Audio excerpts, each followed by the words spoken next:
మొదటి పేతురు పత్రిక 5వ అధ్యాయం 5వ వచనం, చిన్నలారా మీరు పెద్దలకు లోబడి ఉండి మీరందరూ ఎదుటి వారి ఎడల దీనమనుసారు వస్త్రము ధరించుకుని మిమ్మల్ని అలంకరించుకుని దేవుడు అహంకారాలను ఎదిరించి దీనులకు కృప అనుగ్రహించును. దేవుడు కృప అనుగ్రహిస్తాడు. లోబడినటువంటి వారికి కృప దావీదును సింహాసనం మీద కూర్చోబెట్టింది. కృప ఎస్తేరును సింహాసనం మీద కూర్చోబెట్టింది. అలాగే ఎస్తేరు తల మీదకి కిరీటం వచ్చేటట్టు చేసింది కృప. అలాగుననే యోసేపును ప్రధానిగా చేసింది. షద్రక్, మేషక్, అబేద్నెగో అనేటటువంటి వారి తలను పైకెత్తింది. దానియేలు జీవితంలో అతను వర్ధిల్లేటట్టుగా చేసింది. కృప ఎలాంటిదంటే మనల్ని రక్షిస్తుంది, కృప మనల్ని బాగు చేస్తుంది, కృప మన బ్రతుకులను మార్చివేస్తుంది. ఇలాంటి గొప్ప కృప మీ ఇంటిలోనికి వచ్చును గాక, మీ జీవితంలోకి వచ్చును గాక, కృప కలుగును గాక.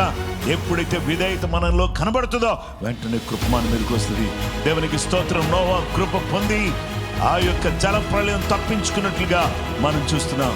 మరియ కృప పొంది తన గర్భములో నుంచి యేసుక్రీస్తు ప్రభువారు వచ్చినట్టుగా మనం చూస్తున్నాం. ఈరోజు కృపా సత్య సంపూర్ణుడిగా మన మధ్యలో వచ్చిన యేసుక్రీస్తు ప్రభువారి సన్నిధి మన మధ్యలో ఉంటే మనకు ఎప్పుడు కూడా కృప.